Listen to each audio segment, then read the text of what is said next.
بسم اللہ الرحمن الرحیم۔ ناظرین سامعین، میرا آج کا واقعہ کربلا میں حضرت حور کی جانثاری کے متعلق ہے۔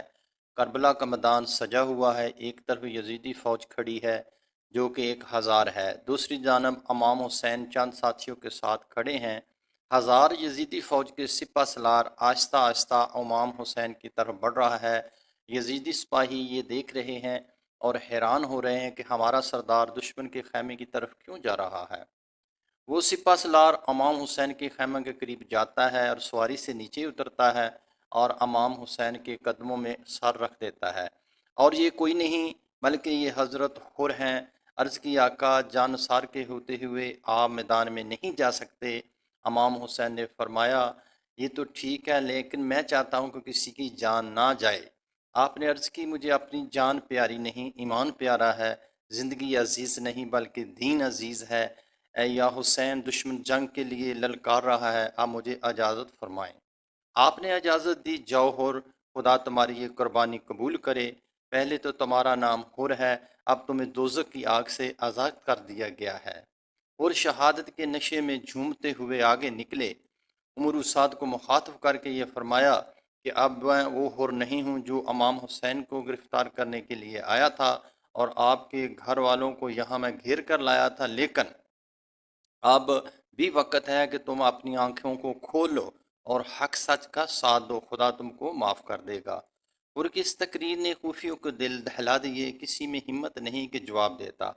عمر سعد چلا اٹھا، ساتھیوں اٹھو، اس نمک حرام کا کام تمام کر دو۔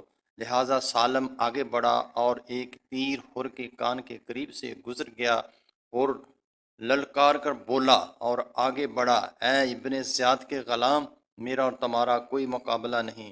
تو ابن زیاد کا غلام ہے، میرا نام میری ماں نے حر رکھا ہے، پہلے بھی دنیا کے غم و عذاب سے آزاد تھا، اب تو فاطمہ کے لال نے مجھے جہنم کی آگ سے آزاد کر دیا ہے۔ تو یزید کا غلام ہے، ابن زیاد کا غلام ہے اور عمر سعد کا تو غلام ہے۔ میں محمد مصطفیٰ صلی اللہ علیہ وآلہ وسلم کا غلام ہوں اور اہل بیت کا غلام ہوں، علی کا غلام ہوں، حسین کا غلام ہوں۔ جاؤ عمر سعد سے کہو کہ وہ خود میرے مقابلہ میں آئے، میری تلوار کی کاٹ دیکھے۔ یہ ٹھیک ہے کہ میں غلام ہوں۔ پھر بجلی کی طرح آگے لپکے اور سالم کے سر پر وار کیا اور اس کی لاش کو 2 ٹکڑے کر دیا۔ اس طریقے سے سالم کی لاش نیچے گر گئی۔ یہ دیکھ کر عمر سعد پکار اٹھا، ساتھیوں، تم میں سے کون بہادر ہے کہ جو اسے قتل کرے اور ابن زیاد کا انعام و کرام پائے؟ پھر ایک آدمی تکبر کے ساتھ تلوار ہوا میں لہراتے ہوئے آگے بڑھا۔ تو اس کے بڑھنے کی دیر تھی کہ حضرت حر نے اپنی پھرتی کے ساتھ اس کا مقابلہ کیا اور اس طریقے سے وار کیا کہ اس کی لاش 2 ٹکڑے ہو کر زمین پر گر گئی۔ دشمنوں کو واصل جہنم کر رہے ہیں۔ پھر دشمن نے سوچا کہ یہ ہم پر حاوی ہو رہے ہیں، سب نے مل کر آپ پر تیروں کی بارش کر دی، نیزوں کی بارش کر دی، تلواروں کے زخم آپ کو آئے، تیروں کے زخم آئے۔ آخر کار اتنے زخم حضرت حر رضی اللہ تعالیٰ عنہ کو لگ گئے کہ آپ زخموں کی تاب نہ لے سکے اور نیچے گر گئے اور بے ہوش ہو گئے۔